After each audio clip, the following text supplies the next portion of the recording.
So many factors are outside of a financial advisor's control. Divorce is an excellent one. You don't know that that's about to happen to your clients, but that can be such a crucial period in their life. And if they don't get their finances right at that particular time, that can literally stunt their whole future. And so to be able to come back and not only understand the numbers side of the equation, but the human side of the equation is really, really big. Hey there, it's Mike Langford. Welcome to the Augmented Advisor Podcast, where we showcase thought leaders, ideas, and strategies to help improve the advisor and client experience in wealth management. The Augmented Advisor is brought to you by Blueleaf, the all-in-one wealth management platform with best-in-class advisor and client experiences in reporting, billing, and rebalancing. On this episode of the show, John Prendergast and I are joined by Julie Pinkerton, CEO and founder of ClientFirst by Evozen, for an exploration of the ultimate augmentation tool, your network of complementary service providers. You'll learn why going beyond your local network of check-the-box estate attorneys and CPAs is a powerful growth strategy for your business. Now, before we get rolling, please take a second to follow or subscribe wherever you're watching or listening so you don't miss an episode. Okay, let's get to our conversation with Julie Pinkerton. Julie Pinkerton, welcome to the Augmented Advisor Podcast. So wonderful to see you. John, as always, it's amazing to see you. Great to have you, Julie. Thanks, John. Thanks, Mike. Our pleasure, our pleasure. We've been looking forward to having you on the show. You're always such an amazing guest. I've had you on other shows before. I imagine you're going to be fantastic for this one as well. Appreciate it. I like to flatter people. Let's get people smiling, feeling good about themselves. This is the way you do it, right? Everyone but me, Mike. You flatter John. Everyone but me. We have a special relationship, John. I know how to make you smile. Is that Flattery. That's what it is. Exactly. I can't get you to smile with flattery. It's the other way. I gotta tease you a little bit sometimes. Anyway, it helps. It helps. That's what dudes do. Dudes rib each other a little bit. It's the way we show love and affection. Well, all right. Hey, listen, I want to start this podcast just a slightly different than we normally do, because I think where we're going today is really going to paint a brand new picture for advisors who are in the audience about what they can do to enhance the experience for their clients and greatly expand their reach, frankly, as advisors. So, in thinking about this episode, I found myself reflecting back on one of my first classes in business school in which we explored the concept of core competencies for companies. And one of the first cases we covered was for Canon, Canon, the Canon cameras or whatever.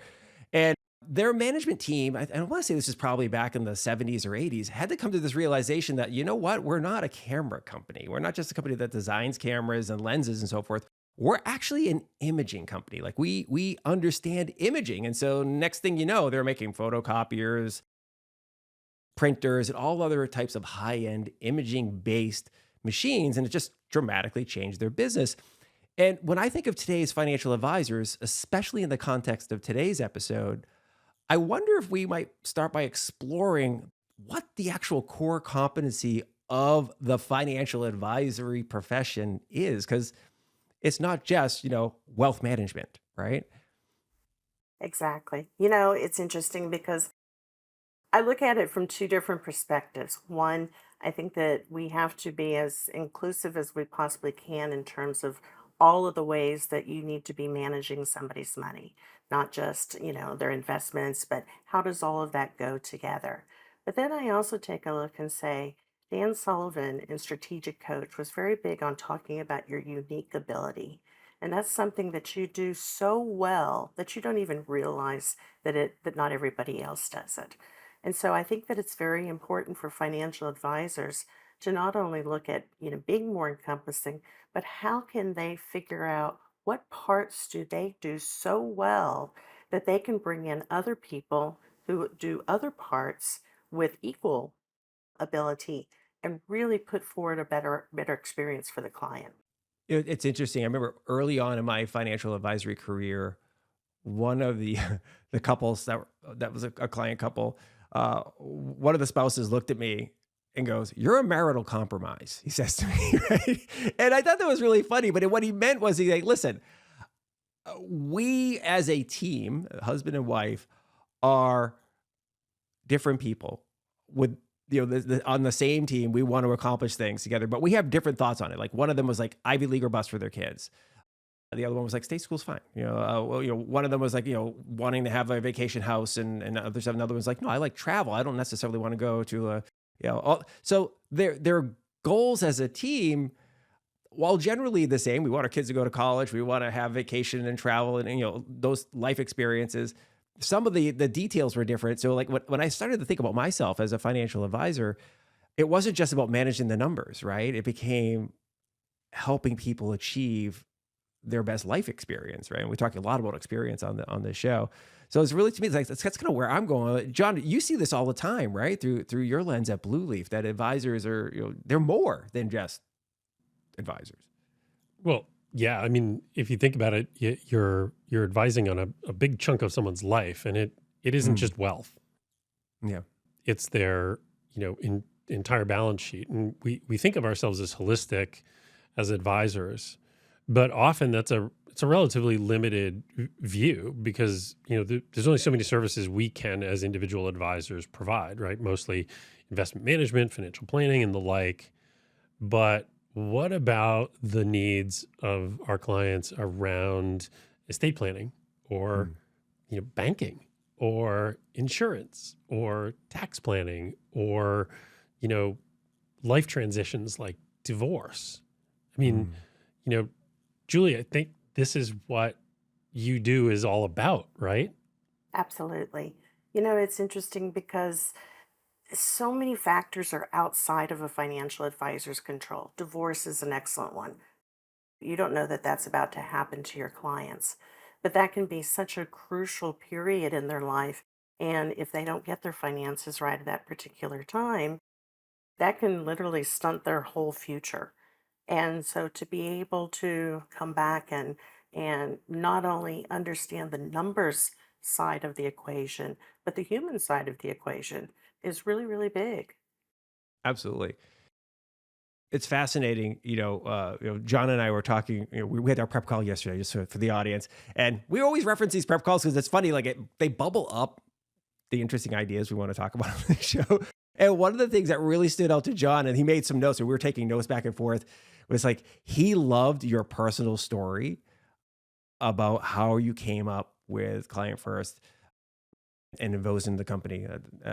So I wonder if maybe you might be willing to share a little bit of that aha moment, right? That you had, where you that inspired you to create this company. Because it's,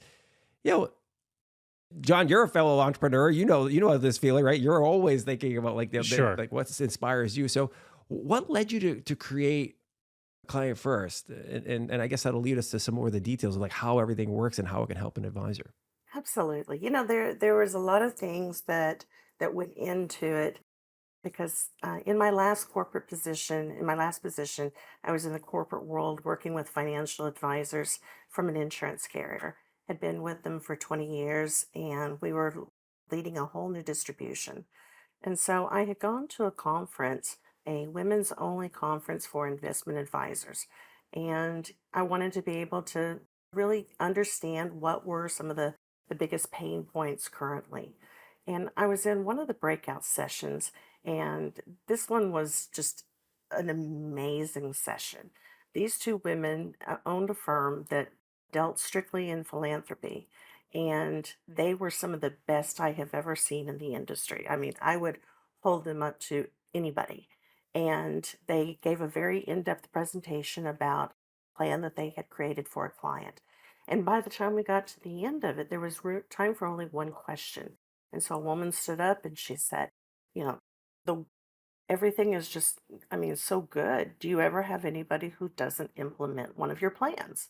And Hmm. they said, "Oh yeah, absolutely. We just had one recently, and we have worked with them for over 2 years." And I'm sitting there calculating their fee over that period of time and recognizing that's a pretty large number. And they said, "But in the end, we couldn't implement it because we couldn't figure out how to equalize the estate." And my mind's screaming from a risk management standpoint, the two-term policies could have done that. But unfortunately, because they were a fee-only firm, that wasn't in their bailiwick.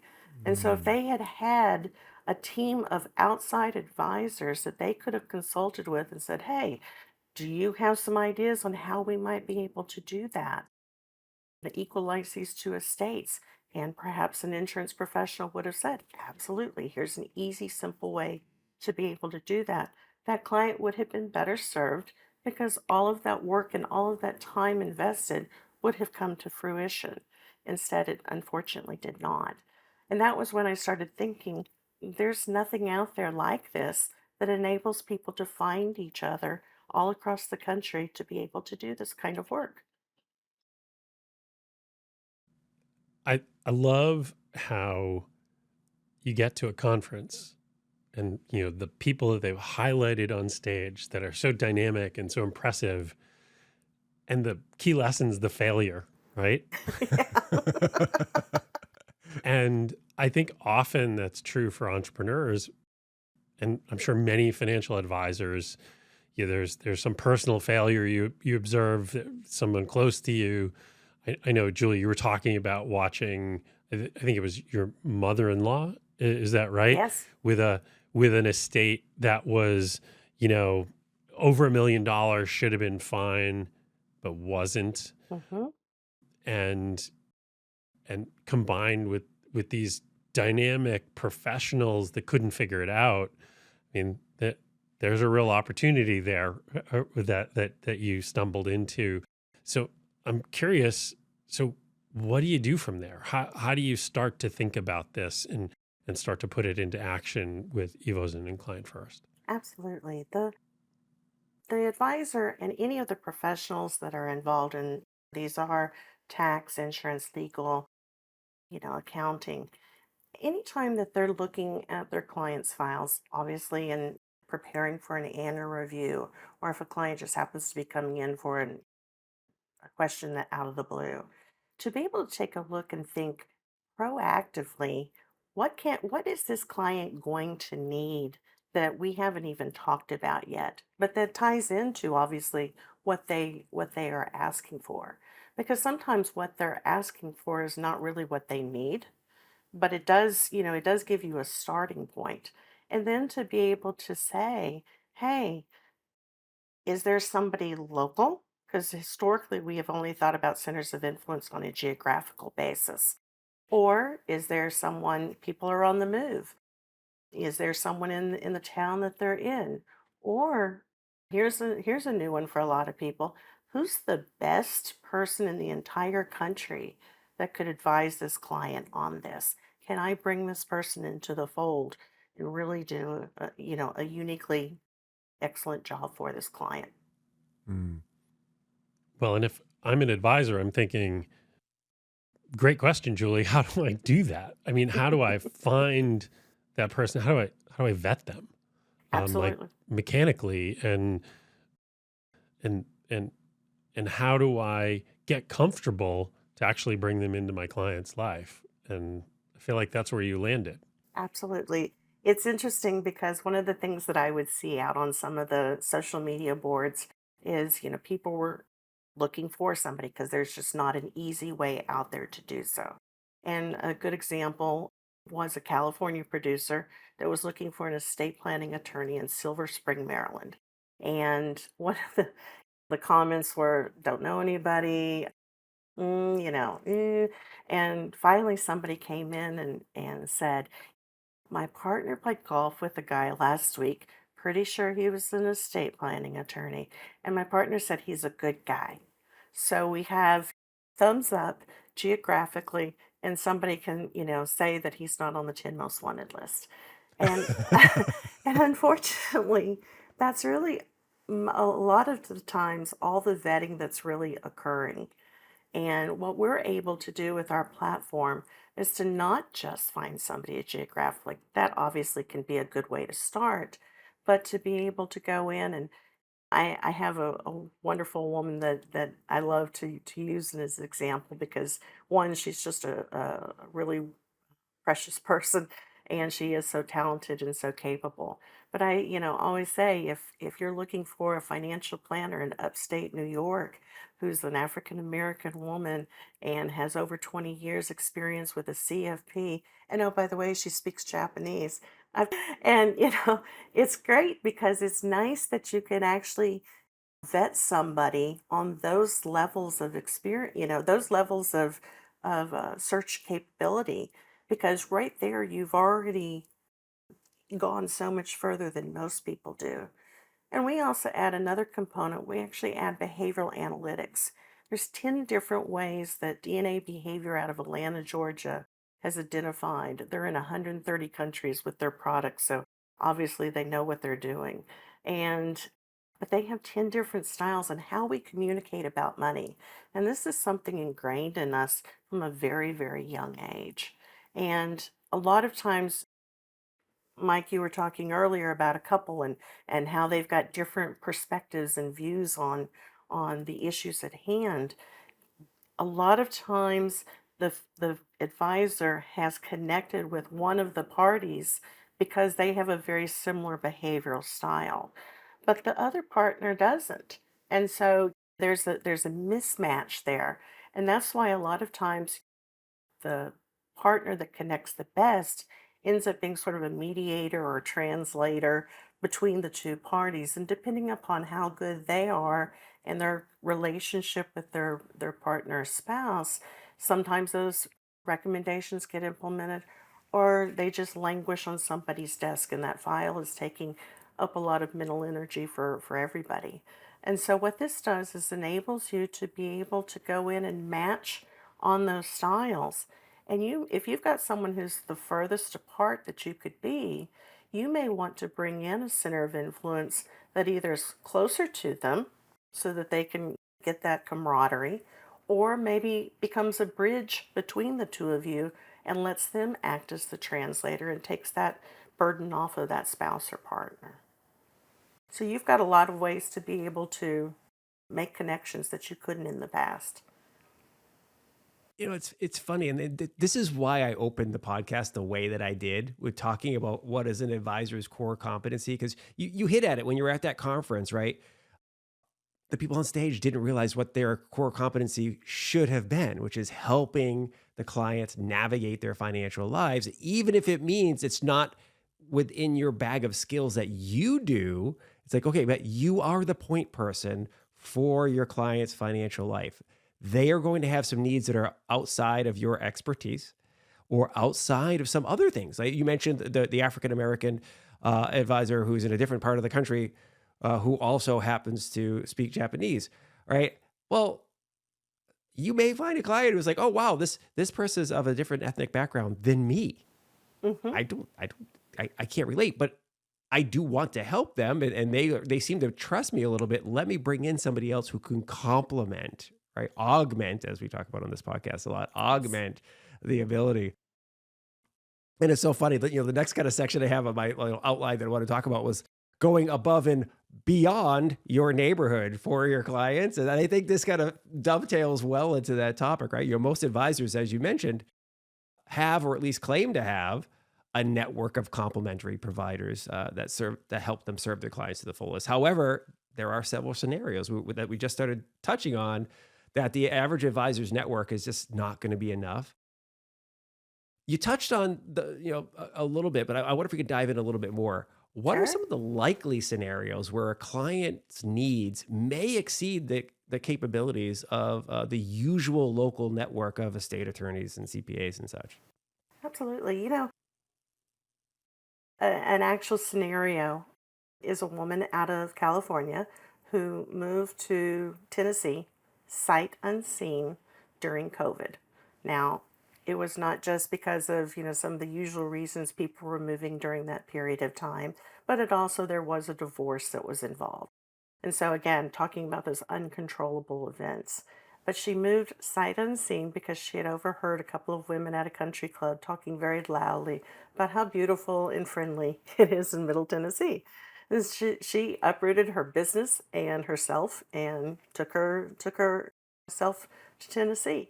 And when she got there, she bought, property and started doing all these things. But one of the things when we were introduced to each other, she was asking what I did, and I started telling her. And she was just like, "Oh my gosh, can you help me find?" And she starts a CPA, a business broker. I need to be able to get some commercial insurance and all these various different things.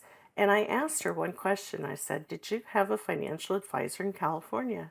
And she said, "Well, yes, I did." And I said, "Did you like this person?" "Oh, yeah, he was good. He'd been our advisor for 15 years, and I'd still work with him even though my husband and I had both worked with him."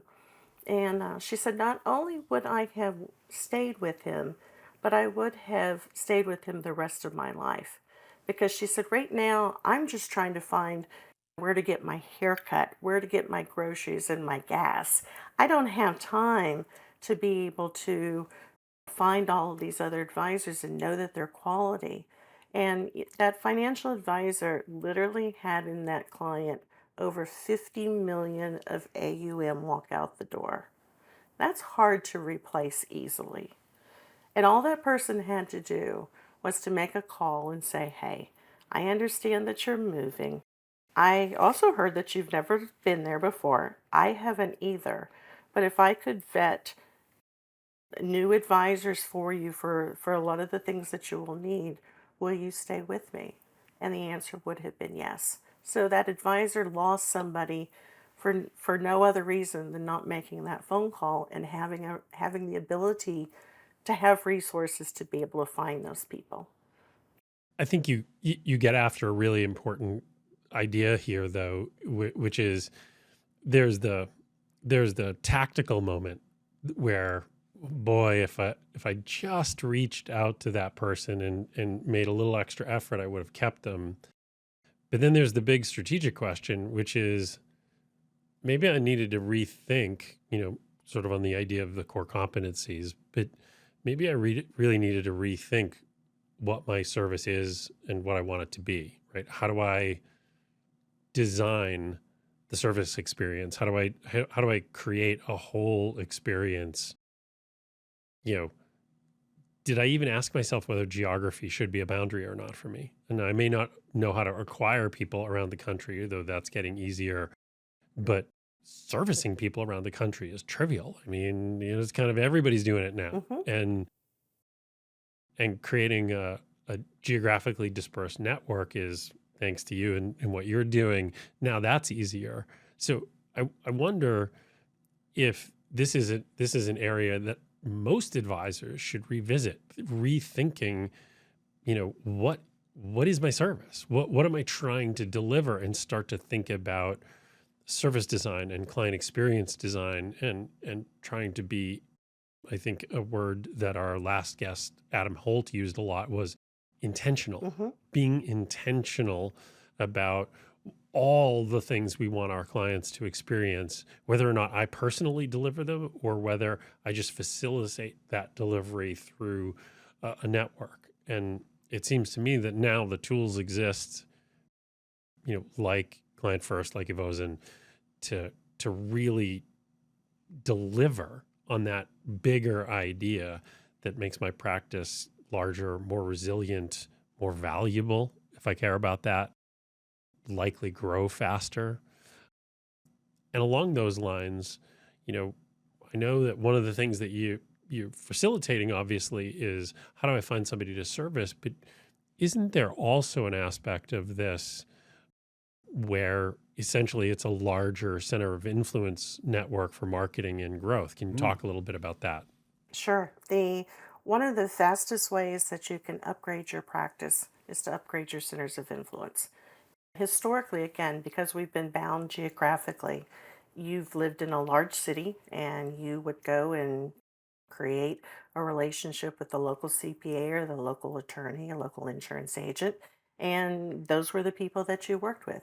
And your practice may have outgrown those people, or you may have specialized and that they are not as specialized and don't have the knowledge that they need. But also it's a big push in our business is not only, to be able to expand and grow, you want to be able to do that profitably.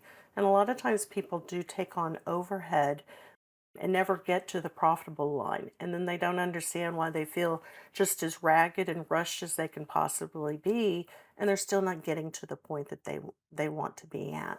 But one other last thing that advisors are spending a lot of time thinking about is their quality of life for themselves.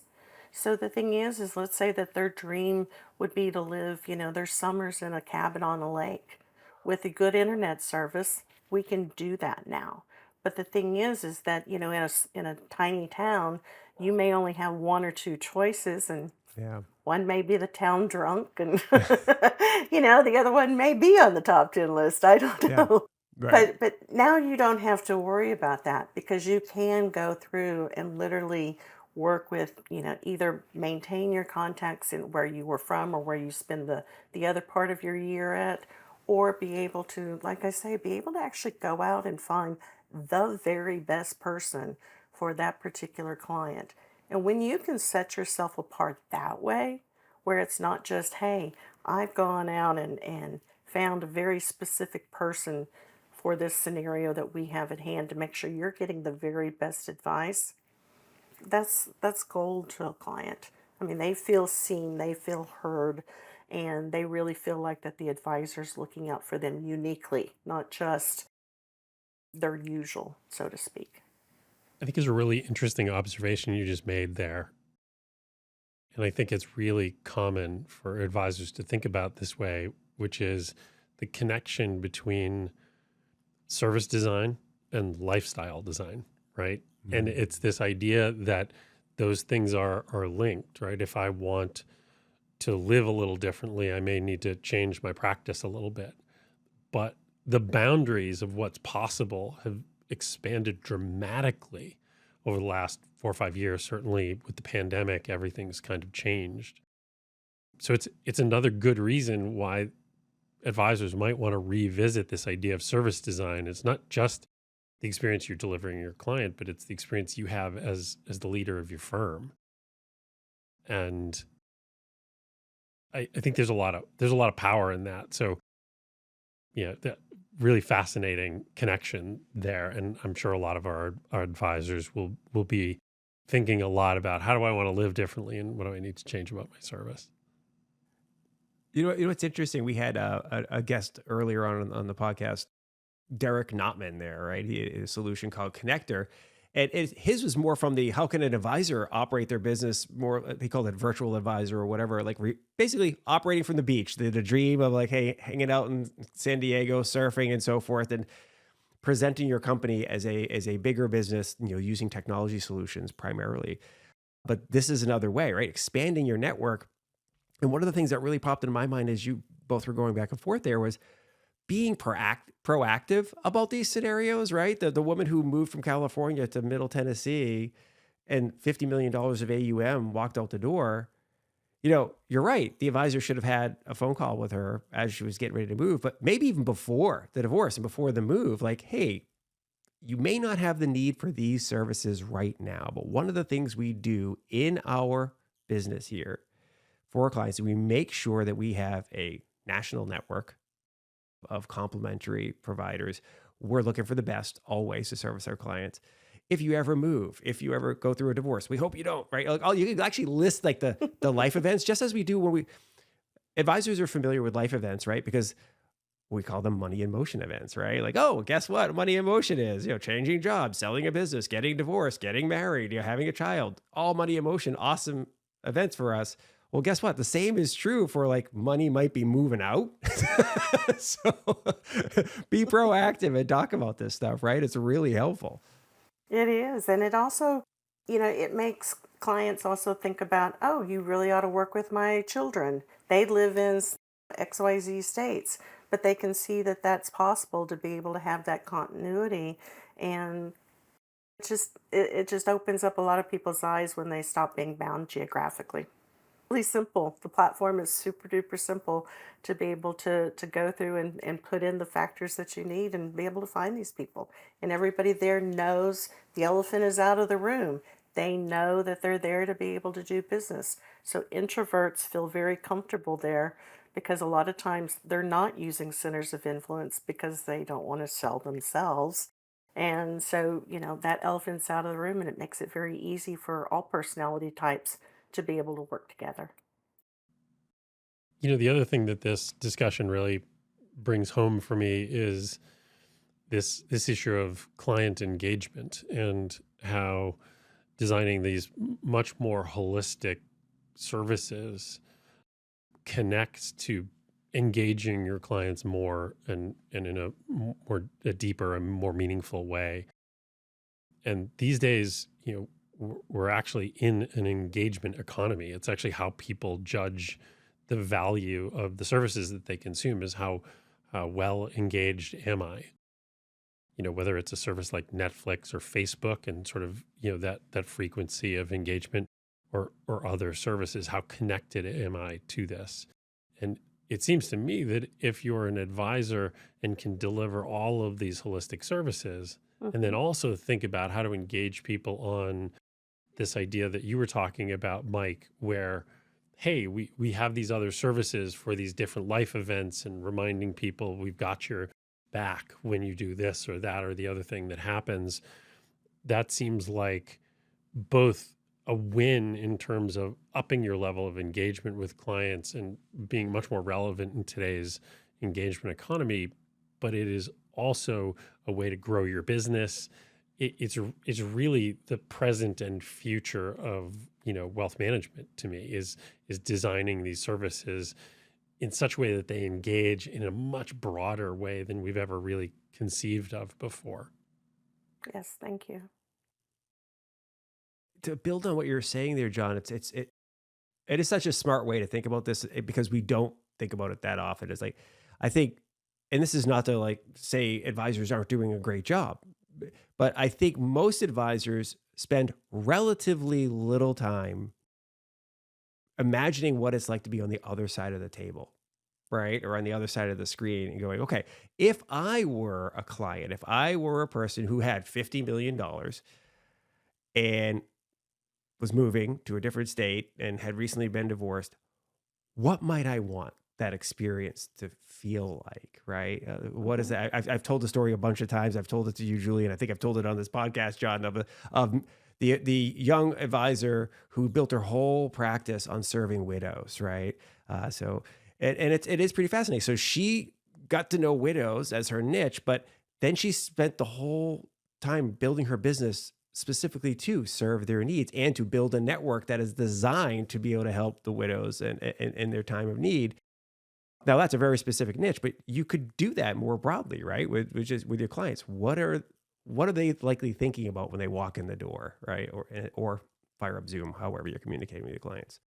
And we put out a lot of material to be able to help people grow in their referability. And one of the things we do talk about is to be able to create a niche because that makes it so much simpler for someone to be able to think of you and to be able to put your name out there. And, you know, so many people think that that's limiting. Mm. And reality is that's very, very expanding because again, going back to quality of life, you're working with people that you like on a topic that you like and that you have a lot in common with. My favorite one is to be able to combine whatever it is. So maybe it's divorced women with who are dog owners. Got so many things that you can do that become an experiential part of your firm that will really tie your clients to you. And all of that goes into, the valuation of a firm. Client retention is almost 30% the factors that go into that. And so when you can have clients that want to stay with you, that want to be able to bring in multi generations, and recognize that you are really doing something uniquely wonderful for them. It feels good to go to work each day.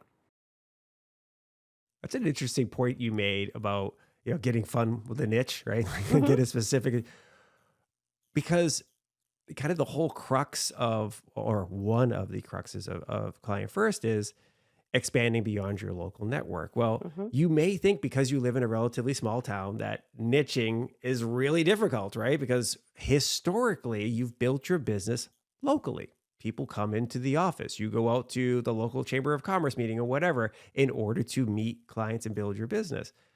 we're no longer geographically constrained. Right. Like, period. End of story. There's no reason why you have to limit yourself to serving clients in your small town. You can serve small town clients, all the small towns in America if you want to, if that's what your jam is, right? Or again, the dog owners who also happen to be in tech. I don't know, whatever, right? Like, you can pick it. And then I've always talked about when it comes from a marketing perspective, wow, it's so much easier to get into a network of people. There's Facebook groups on, Mhm. as an example, I belong to one, Central Texas Australian Shepherd owners, speaking of dogs. Like that's my jam. I love my Aussie. So I think there's lots of those things, however granular you want to get. And then as using a solution like Client First, you can build a network of other complementary pieces that can help service that network. It's really, really smart. I love it. Thank you. Thanks. Yeah, that's when we were putting all this together, like you were saying, what does the other side think? We Hmm. wanted to make it easy, we wanted to make it comfortable, and we wanted to make it encompassing. And so these are all the ways that we've tried to be able to do it, and people get it. I mean, Hmm. they understand it immediately. And one of the things also too that they understand is that they don't have to spend a lot of money on marketing. Centers of influence is the most valuable way to get the kind of high net worth clients that they want. They're already qualified, they're already in a position that they're ready to find a solution. And I've seen people that are spending $50,000 a year on leads that go to multiple advisors that aren't qualified, Hmm. and this is such an inexpensive way, and it allows not only advisors to be able to grow and scale profitably, but if they want to stay as a solo or boutique firm, they can do that when they're using practices like this because of the fact that they're not having to spend a lot of money or having to find a big firm that provides that in the background. And that's really important in terms of women and minorities because historically they have not thrived as well in the larger firms and the larger groups, and they have done exceptionally well as solo and boutique owners. And so this gives them a way to not only build upon the work that the industry has done to be able to bring more women and minorities into the business, but to help them to stick, to be able to stay within the business and be retained in the business to provide the unique abilities that they're able to bring to the table too. And it feels like this service can also help those smaller and more boutique advisors not feel like a smaller and boutique advisor because of how comprehensive the service is that they can deliver. Yes, exactly.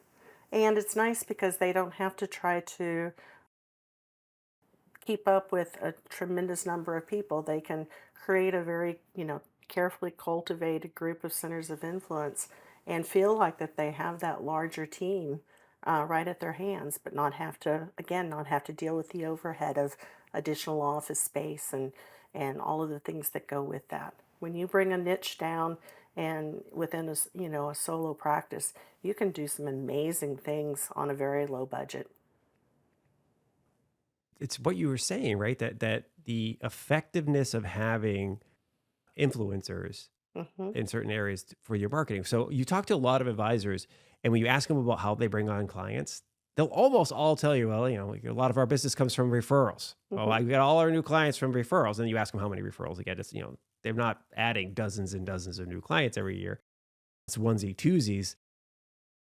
But that is an effective way because when somebody refers you to somebody, like you're already walking in kind of pre-approved a little bit. You're, Hmm. you're a warm lead, like, oh, I need a financial advisor. John's the guy. I'm going to go see John, or Julie's the lady to help me here.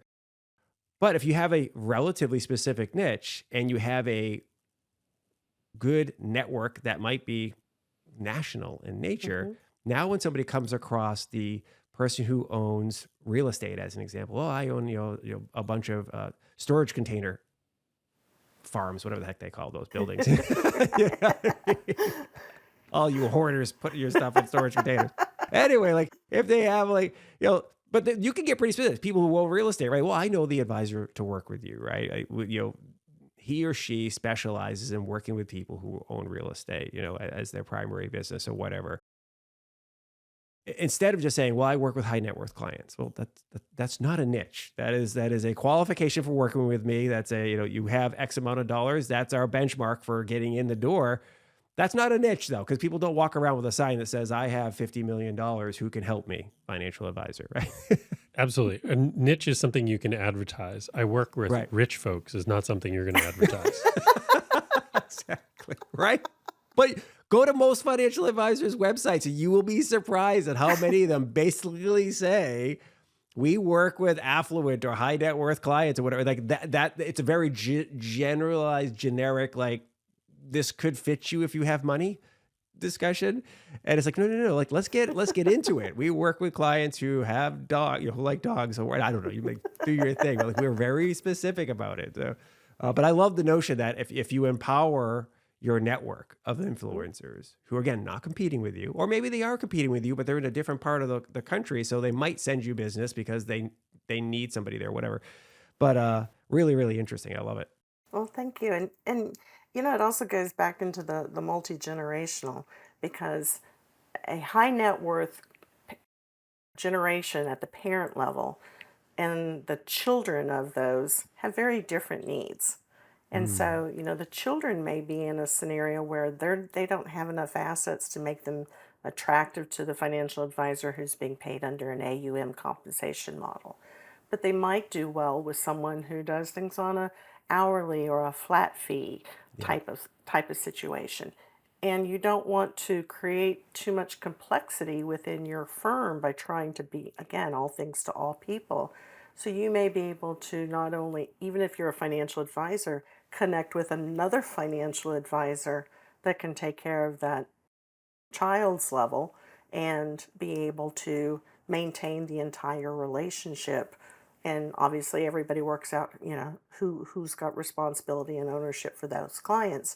But it's a great way to be able to, again, diversify, take care of your main client, which is probably in this case the parents because they have all of the assets, but to be able to, again, expand your practice by not expanding necessarily all of your services. You can get so disjointed that you lose track of yourself. This way you can, again, stay within your core competencies, the things you do best, and you're better serving your client all the way around.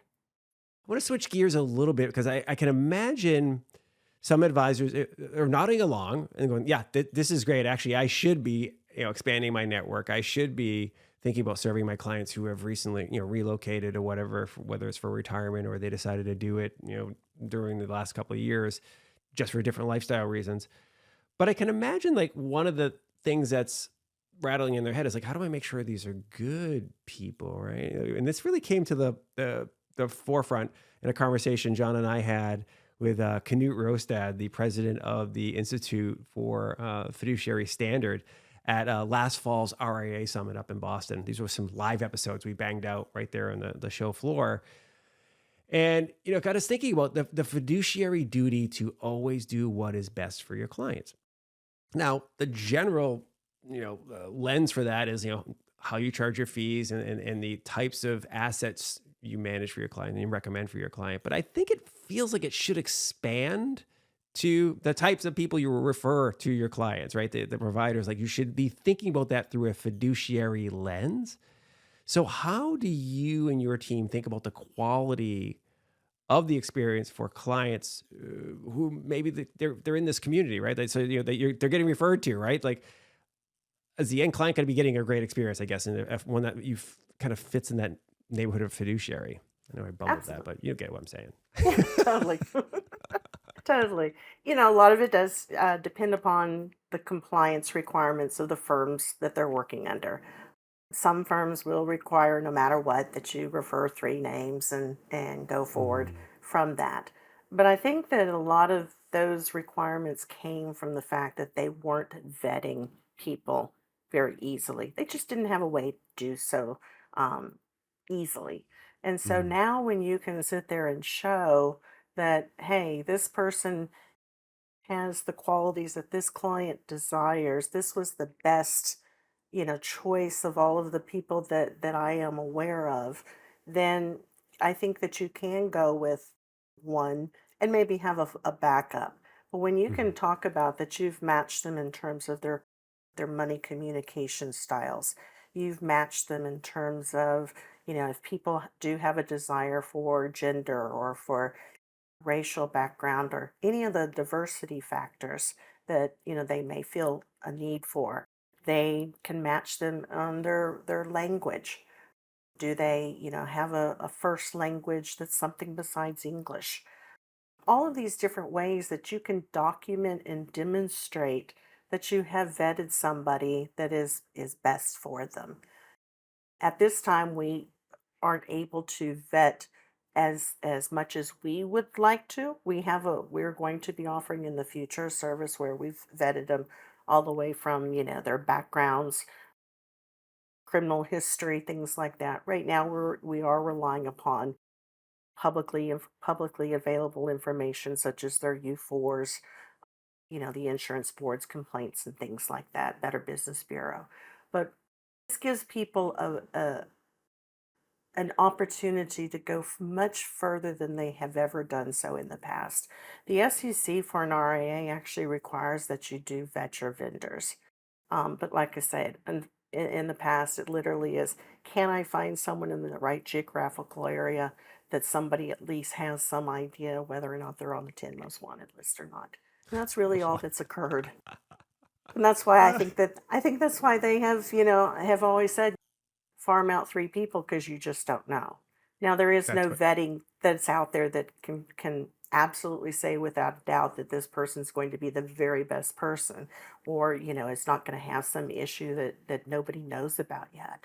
But it does give you at least the ability to provide documentable facts about why this person was referred to this particular client.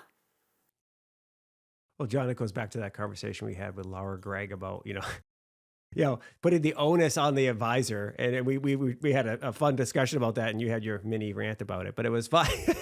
Well, I don't But know that it was that small, Mike. I know it was actually a pretty big one. But no, your point was apt in the case. Like many advisors don't have they're really not going to be able to do the best job of due diligence on their technology providers and so forth. They'll be able to maybe do a surface level.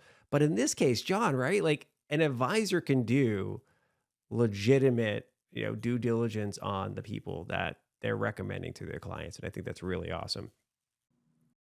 Absolutely. I think it's one of the key benefits of a service like this where even just the ability to do the search parameter itself, I need this, and this is evidence of some level of selectivity, right? And some level of objectivity. Within this universe, I sought out the best person I could find that met this criteria. That all by itself is documentable evidence of some level of diligence. The SEC rule about all of that sort of due diligence actually hasn't gone into effect yet. It hasn't been, so Yeah. there's that's the other thing. But this gives you very reasonable cover to say, look, I did the best I could, and I searched on behalf of my client, and as long as I represent that well to my client, great.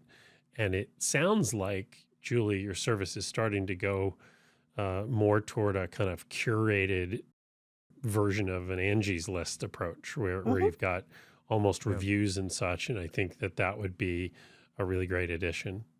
Yeah, we are very carefully, watching the marketing rules to see what we can add in those types of, like you say, reviews and recommendations and things like that. Right now, we've kept it very simple so that it does fall very cleanly. If somebody doesn't want to get anywhere near those questions, they don't have to.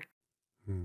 But it is a B2B scenario, and it's designed to literally be that resource for professionals that they have at their fingertips. Because to find the right person at the right time is one of the most valuable things that you can do.